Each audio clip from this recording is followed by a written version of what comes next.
Really happy to have with us one of the executive producers of HBO 24/7 and a bigwig over at HBO Sports. Bentley Weiner joins us to talk about the just completed third season of HBO 24/7, the Road to the NHL Winter Classic featuring the Red Wings and the Toronto Maple Leafs. Now listen, first off, we should probably say that any criticism that we may have given this season of the show is from a place of love. Marek and I love the show in a deep way, and when you love something, sometimes you can be overly critical of that thing. And I just wanted to establish that ground rule first. Very nice of you to say that. Thank you. Okay. No, but we love, reading your reviews, and you certainly, put a lot of time into them, and we appreciate all of them. I do. It's true. I obsess over your show in a kind of a twisted way. The first thing I'll say to you is, overall, what did you find the challenges of this season to be versus the previous two editions of 24/7? The challenges, I'd say, doing anything for, the third time is always hard, going into it anyway. The first year was new to everybody, and the second year, and then the third year, so that was always, you always want to be as good as the previous 2 years. I think these two teams, every year the teams are different. The coaches are different, the players are different. There's a lot to be excited about these teams. Doing a Canadian team for the first time was really exciting. The coaches were very different. It was certainly, Mike Babcock and Randy were not John Tortorella or Bruce Boudreau or Dan Bylsma, but they were different and strong in their own ways and unique. And I think each of them really shined and throughout the show at various points. Every you look at it was just there were unique challenges we had with the series, but I'd like to think that our production staff really pulled it off, and certainly by the time you got to the end of the series, you had a real portrait into the lives of these teams. I would imagine that going into something like this, the best that you can do is plan a backup plan, because plan A is always go with what happens and the personalities that jump out and the storylines that are presented to you. But going into it, Bentley, in your mind, in the other producers' minds, did you have an idea of how this thing was going to, Aristotle beginning, middle, and end? Did you have an idea of where this was going to go and what it was going to be like? And if so, what was that? Like in your mind, when you storyboarded this thing before you started, what did HBO's 24/7 Detroit, Toronto look like? I have to be honest, we really do not storyboard the series. we really like to follow the stories that are presented to us. We like to follow, you can't predict where these teams will be. Toronto, when I was, looking at them at the beginning of the year, they were on a roll. By the time we started filming, they weren't. Same for Detroit. We hit them at a bad spell in December. So you really can't. Stuff you'd want to do when the teams are riding on a high, you can't ask them to do or expect to get from them when they're losing. So we really can't storyboard. We can do our research, and we know who the players are who will probably shine on the show, the guys who have personalities. That's really as far as we can. That's as much prep as we can do. I was going to say, so in other words, if they're in a losing streak, as both teams unfortunately were for the majority of the series, they just don't really bring the enthusiasm you might find otherwise, do they? Yeah, you think about the first year with the Pens and the Caps. That was as lucky as we could have been, because you saw the Pens on a winning streak and the Caps on a losing streak, and that, I think, you can't do better than that in terms of where we're coming from, because you're getting both sides of it. With the Flyers and the Rangers, there's a bit of, there's some losing, some winning on both sides. And this year they were really both losing for the better part of the first two episodes. So it was different for us, and we can't change that. That's all we need to do is follow that. And I think our show too is particularly strong in the way we finished it. Intercutting the two games, and on that exact night, when you saw in the locker room, when you saw Mike Babcock, kick us out of the locker room, and Randy didn't allow us in that one episode. It happened. It literally happened on the same night, within 30 minutes of each other, and it was pretty remarkable that was happening. And just for the record, that was the only time that happened in the run of the series that we weren't in the locker room. But yeah, that's you just can't we can't really storyboard it. The two questions. I'm sorry. One more thing. The two questions I always get from people that watch the show, as far as the players go, why wasn't there more Phil Kessel from the Leafs? Why wasn't there more Pavel Datsyuk from the Red Wings? To answer that as honestly as I can, I think Phil is sort of a slow burn. And a lot of these guys are camera ready, and they're excited for us to start filming them right away. And sometimes it takes a little bit of time, for them to get used to our cameras, to get used to our camera crew. We have we have 10 guys in each team, following them around. And with Phil, it just took a little longer. And that's, obviously when you go into a show like this, he's a star of the team. And I certainly would have been, happy if he were in the show earlier. We sprinkled him in a little bit, but in terms of, getting him to the place where he was comfortable letting us, go into his apartment, it took a little while. And I was just happy he made the show, and I think it made for episode 4 to be certainly one of the best of the series. And couldn't ask for more than letting us into his place in his bedroom and doing that. And that's I can't fault him for not letting us walk in week 1.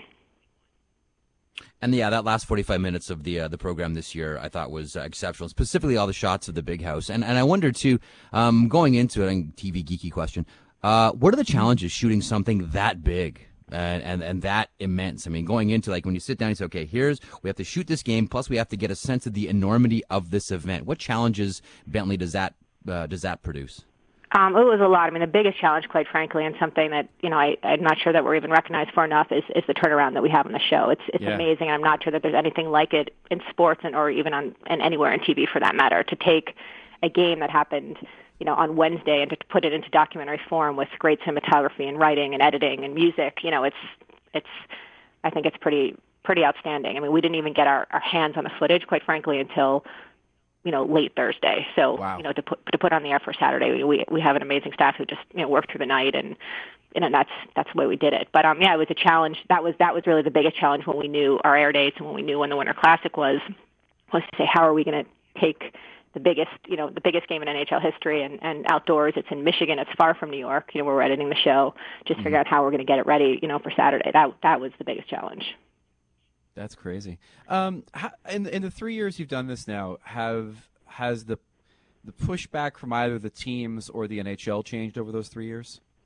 Not really. I really we love our partner in the NHL. They're fantastic. We've loved this relationship, and with every team it's different. Certainly, the dynamics are different with each team we work with, and sort of the point people we deal with. But for the most part, I can't complain about anything. Any of the 6 teams we've had, they've all been really nice to work with. And even if there are things we didn't get, that we'd want, say it's access to a disciplinary hearing or something like that, the access that we do have is really unprecedented. We're in the middle.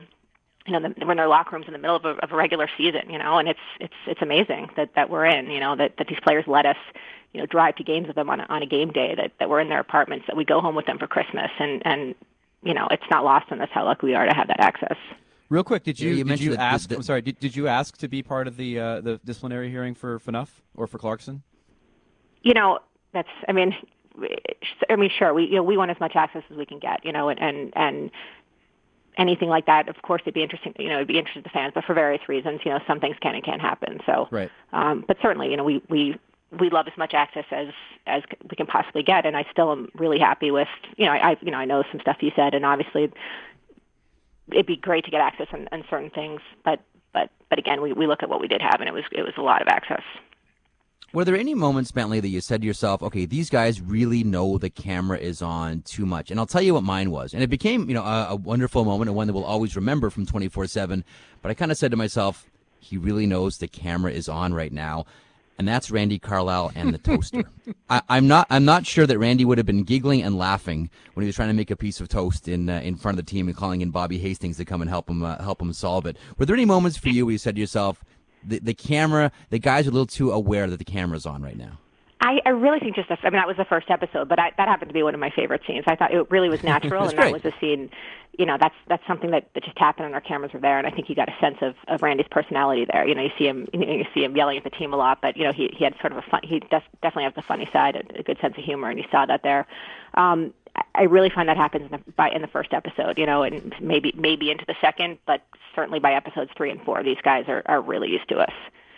I think there's nothing like that first time we bring a big camera into the locker room in the middle of an intermission, and it's crazy. I think it probably is, certainly for the coaches when the cameras are aimed right at them when they're trying to talk to their team and get them to hear their message, the team to hear their messages.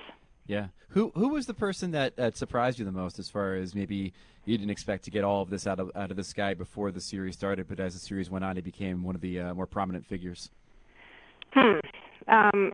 I mean, I'd say by the end. I mean, certainly, I think I love beyond for starters. I mean, he was all over the series, and I was really, really happy with what we got out of him. I think you got a sense of, why he's the leader of that team, and certainly he had a lot of storylines from getting suspended to signing a new contract. We got to see him at home. We got to see his closet. That type of stuff. So obviously, you saw all sides of him, and I think even in the fourth episode, you really. You saw him you heard him on the ice a lot during the game. But I think I really say, I think even with Phil, just in one episode, you learned a lot about Phil that you didn't know. I think even Henrik Zetterberg, Dion, I mean, those are some of the guys I think that really we showed sides to them that people really didn't know. Mm-hmm.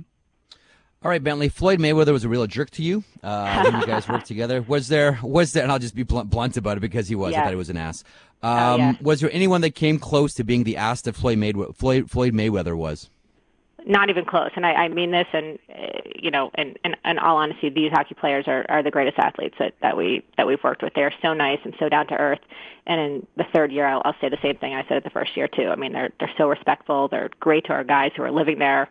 They go out of their way and to make them comfortable and to be nice. And I can't ask for a better group of athletes than the hockey players. For sure. Last one for me, Bentley, and thanks for hopping on the show. As someone who's behind the scenes, as someone who helps make this thing happen, the Capitals are going to be one of the Winter Classic teams next year. We know this for sure. Are you looking forward to maybe having a repeat cast on the show? Would you go in a different direction? Would you do another outdoor game, or is it cool to kind of revisit one of the teams that you did in the first season of this thing? I'd have to really think on that one. I'm still just sort of recovering from this last one to start thinking about next year, and I'm not. It's a long way off, but there certainly would be pros and cons to doing a team again. There's the foundation is you sort of know what. Although the coach is gone, actually, who was there. Obviously, Boudreau is not there anymore. So there are different characters, but my initial thought on that, without thinking much about it, is that there are really pros and cons to it. And last one for me, Bentley, and thank you for your time and outstanding work. Again, like Greg said, the bar for this show is almost impossibly high as far as criticism of it and the quality of work. So I think you should, and I'm sure you do, feel proud of what you have done. Curious, right now this is part and parcel of having the Winter Classic. Part of the deal is you want the big Winter Classic, you want the big outdoor game on New Year's Day. HBO's 24/7 comes along with it. Has there been any discussion, though, about HBO's 24/7 following another event, whether it's the draft, whether it's opening night, whether it's the All-Star game? Has there been any discussion about that, or has it only been about the Winter Classic? Well, again, I just produce the series, but that goes above my head. That goes to sort of my bosses at HBO. I'm not really a programmer. But just sort of execute the assignments. But I would love that. I would love nothing more than to do different parts of the season with the NHL and to do a 24/7 style. But I think that all needs to be sort of talked about in the future and see what can be worked out. But certainly we'd love to do all different parts of the season. Bentley, we love the show. The show was entertaining. I recovered from your remarks from the episode. Well, episode 1 wasn't my favorite, but the show obviously improved since episode 1. One thing about that, Greg, I will say this though. I think a lot of your points were taken, but every year the first show really is it's a setup. A lot of people. I'll just to sort of defend myself for 2 seconds here. That it's you have not everybody knows the characters, and you can't just jump on. You have to sort of do some storytelling and to set stuff up so that the next episodes.